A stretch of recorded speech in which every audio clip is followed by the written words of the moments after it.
All right, welcome back everybody and welcome to Unit 2. So we're beginning Unit 2 with a discussion of progressivism. And if you look at these dates, 1895 to 1917, the beginning is a little bit arbitrary, although 1917 is definitely the end of progressivism. Progressivism overlaps with the Gilded Age, mostly because it is a response to the Gilded Age. Because you see, the middle class was very worried during the Gilded Age. They look at things like the populist movement, they look at unions, they look at some of these riots, and they say that there needs to be some kind of reform before there's more violence or possibly even socialism. So, who are the progressives? Who are the participants in the progressive movement? Well, as you might expect from the middle class being worried, participants in the progressive movement tended to be middle class urban people. These are professionals. They're mostly educated and they have money, but they're not nearly as wealthy as somebody like Andrew Carnegie. They believe that their privileged position gives them a responsibility to help other people. So this is first and foremost people who feel like that their education and their relatively privileged position gives them an imperative to help people. These are people who go to college and believe the purpose of education is to improve lives. It's also very, very much a movement driven by women. These are women who are getting a college education and they have money, they have means, and they have time to put towards progressive causes. They also put a high level on their own professional expertise. So these are people who believe that by learning about problems, by consulting with experts, you can solve them. There are also a couple of terms whenever it comes to participants. So some of the participants in the progressive movements were muckrakers. So muckrakers are journalists who draw attention to problems. As you might expect, they are people who rake muck. Examples of this include people like Ida Tarbell, who wrote articles and books about Standard Oil, showing how corrupt their business techniques were. People like Ida Wells Barnett, who wrote about lynchings in the South. And Upton Sinclair, who wrote The Jungle, which is a very famous book about the unsafe and unsanitary conditions in meat packing, including things like workers having their fingers cut off and it being ground up into sausage. And more than anything, what I want you to keep in mind about this movement is that it's extremely optimistic. These are people who believe that there is a possibility for change and that problems can be solved. And one of the main ways that they think that problems can be solved is by having an efficient and active government. So the best way to fix problems is to have regulations and have a government that is efficient and in charge. Other aspects of the progressive movement include the social gospel. Now, not everybody who is a progressive believes in the social gospel, but for those that do, this is a belief that Christians have a moral responsibility to solve social problems. So, this is where we first see the whole idea of WWJD, what would Jesus do? That phrase is invented in 1906 by a minister named Charles Sheldon, and it's aimed at businessmen. So, what kind of a businessman would Jesus be? What kind of a person would Jesus be? What would he do? And that's the heart of the social gospel. Leading a good and moral life and trying to take care of others and solve problems. So when we're talking about the progressive movement, what we're looking at is some of the major issues that they tried to fix and how they tried to fix them. So first and foremost, they are concerned about political corruption. And this makes sense. If the progressives believe that government is the main tool to fix problems, or that it should be the main tool to fix problems, it can't be corrupt. It's not going to be efficient. It's not going to work well if it's corrupt. And so they take up a lot of the issues that the populists raised. For example, The progressives managed to get a constitutional amendment that states that there will be the direct election of senators, something the populists really, really wanted. We also see the implementation of recall elections. So these special elections to kick politicians out of office. Again, that's a populist idea that is co-opted by the progressives. We start to actually see the Pendleton Civil Service Reform Act used and put into place. So all along the way, trying to make government work more efficiently and better.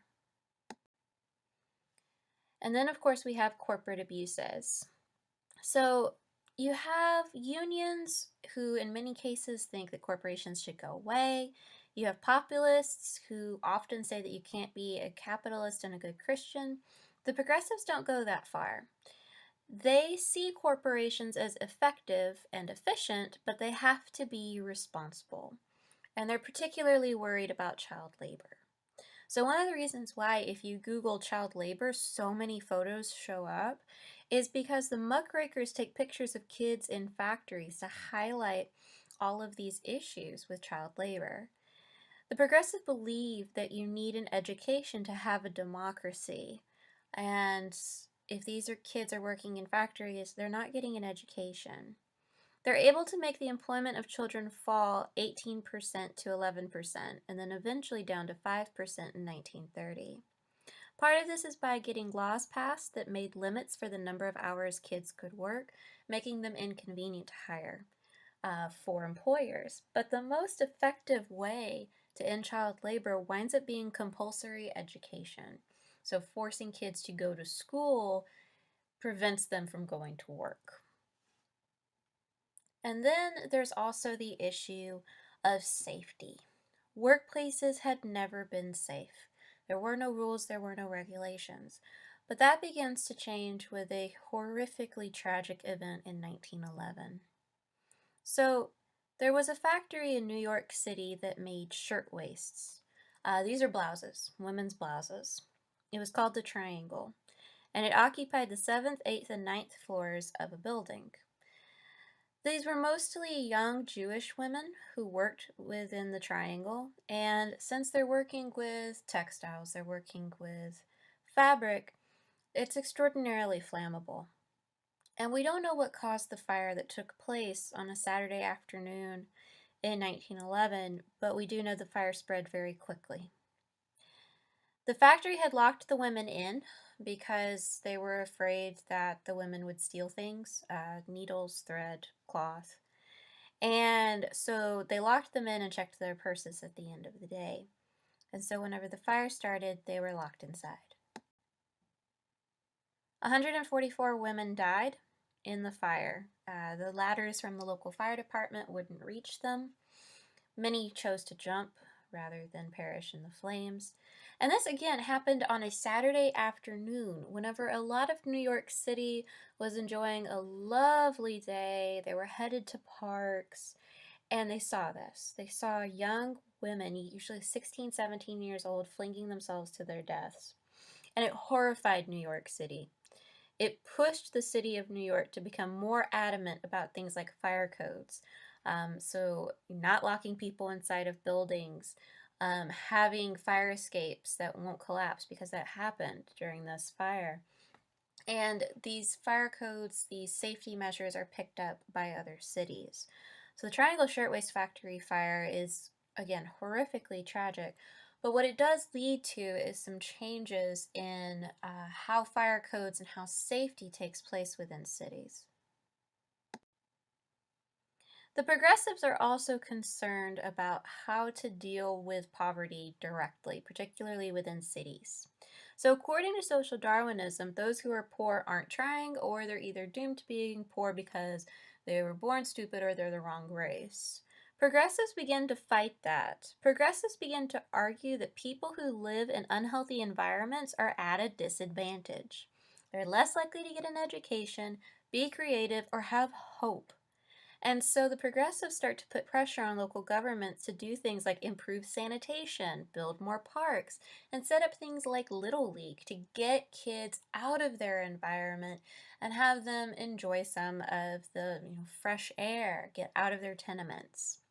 We also have the settlement house movement, which is a part of this. And the first person who begins that is a woman named Jane Addams. She's pictured here. So Jane Addams founds Hull House. Addams was from a middle-class family, and she decided to put her education to good use. She bought a mansion, Hull House, and turned it into a settlement house. What settlement houses do is provide social services for the poor. They're usually ran by college-educated women and do things like provide free clinics, English lessons for immigrants, kindergartens for poor kids, art, music, and in some cases, shelter, particularly for women who have found themselves homeless. 400 houses after Hull House were founded throughout the United States. So this is kind of a forefront of some of the things that come after things like women's shelters and other institutions that we currently have today. Some progressives are also concerned with moral reform, and here I should make a point that I should have made earlier. Not all progressives are involved in all of these issues. So some progressives are very much involved in the settlement house movement, but they're not interested in anything to do with ending political corruption. Some of the progressives are suffragettes, and some of them are not. So keep that in mind. Not all progressives are interested in the same issues. So when I'm speaking of moral reform, what I'm referring to is prostitution and alcohol. So many progressives worked to try to end prostitution, and we do see laws passed in many cities outlawing prostitution. A lot of progressives are also in favor of prohibiting alcohol on the grounds that drinking is immoral and inefficient. It leads to a loss of productivity in the workforce, and there's also that concern that husbands that drink are taking away from their families.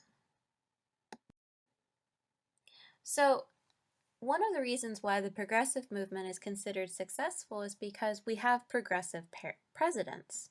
So, presidents who we can say are part of the progressive movement. And the first of those is somebody we've already met, Teddy Roosevelt. Roosevelt is the first progressive president. He believed in regulating corporations, even though he's from one of the richest families in the United States. He was a sickly child and pretty geeky. He got involved in New York politics and became a member of the New York legislature. After he encountered several traumatic events, including the loss of his wife and mother, he decided to go out west. He became a cowboy, and this is whenever he begins to advocate for the outdoor life, the strenuous life, which we already talked about when we discussed imperialism. So he continues to rise within politics and, of course, becomes president after the assassination of William McKinley. So after McKinley is assassinated and he becomes president, he encourages the idea of the president as a strong leader. He believes very, very much that presidents can fix problems and, in fact, have the responsibility to make the United States a better place. He wants to see expertise in government. He's not interested in laissez-faire economics. Instead, he says that the government should be, quote, an umpire in the economy.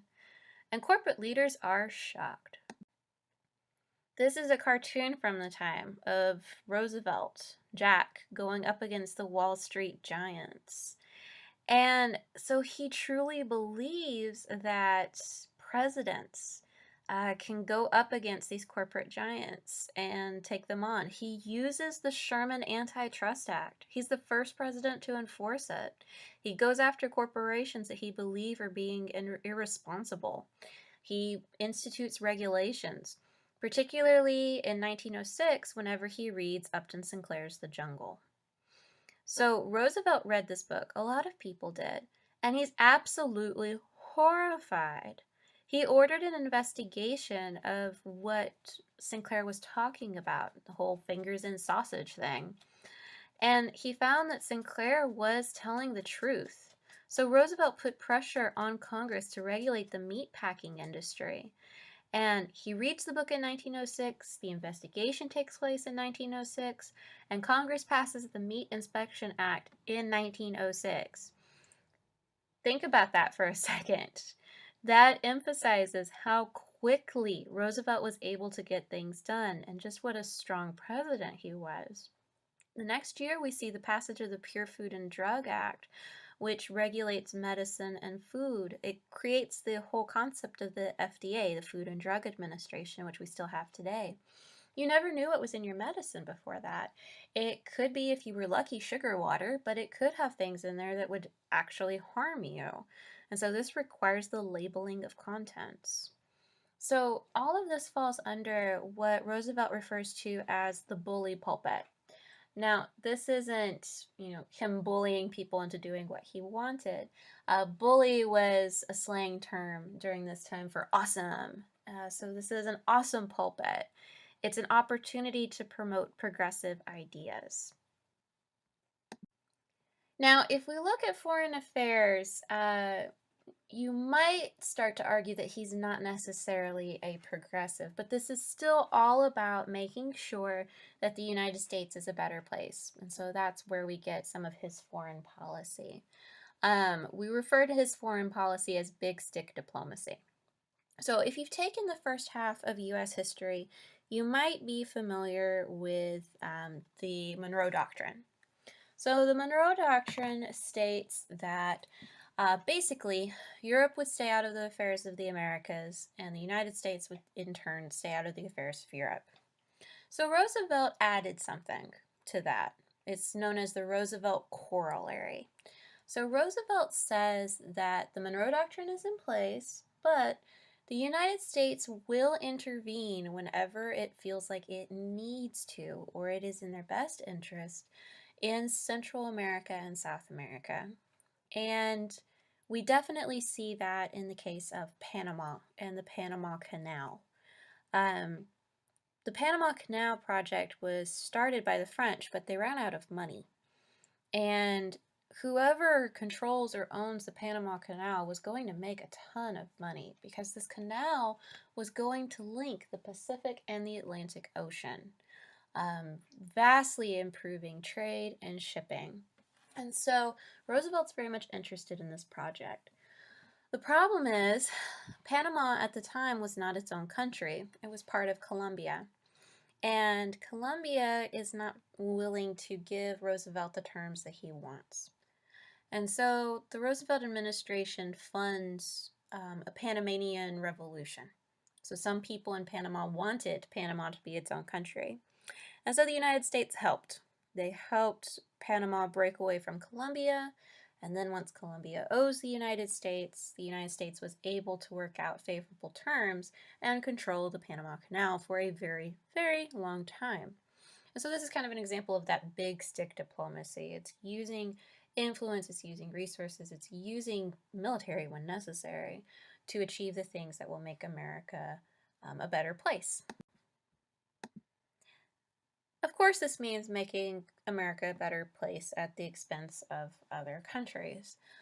We do see this tactic continued under the president who followed Teddy Roosevelt. So William Taft became president after Teddy Roosevelt. He was vice president under Teddy and continued a lot of his policies in terms of domestic policies. In foreign affairs, he took a slightly less aggressive stance. Instead of big stick diplomacy, when we talk about Taft, we talk about dollar diplomacy. And so this is using the economic superiority of the United States, using money to influence other countries, particularly by buying up other countries' debt. So Taft's presidency became a disappointment to Teddy Roosevelt. Roosevelt thought that he was going to basically be able to tell Taft what to do. But there were several issues on which Roosevelt and Taft disagreed.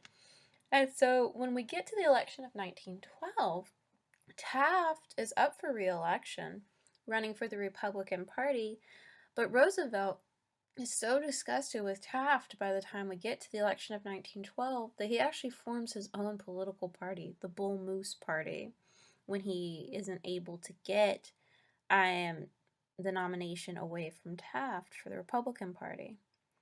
They're running against Democrat Woodrow Wilson, and because you see that split, because the Republican ticket splits, Democrat Woodrow Wilson is able to win the election of 1912.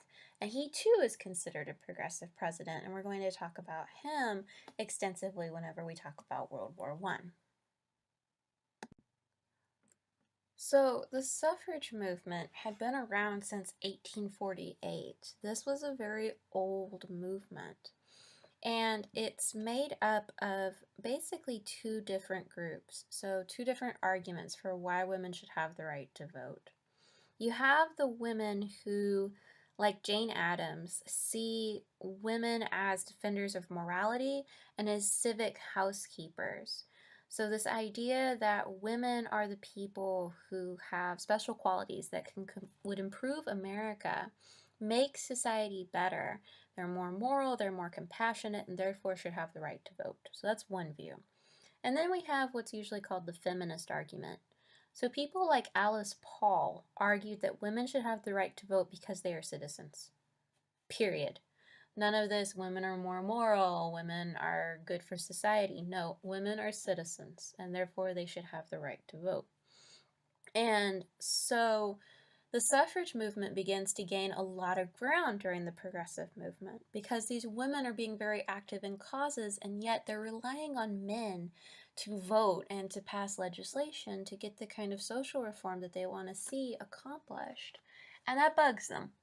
And so we see even more women drawn to voting, or rather to trying to get the ability to vote.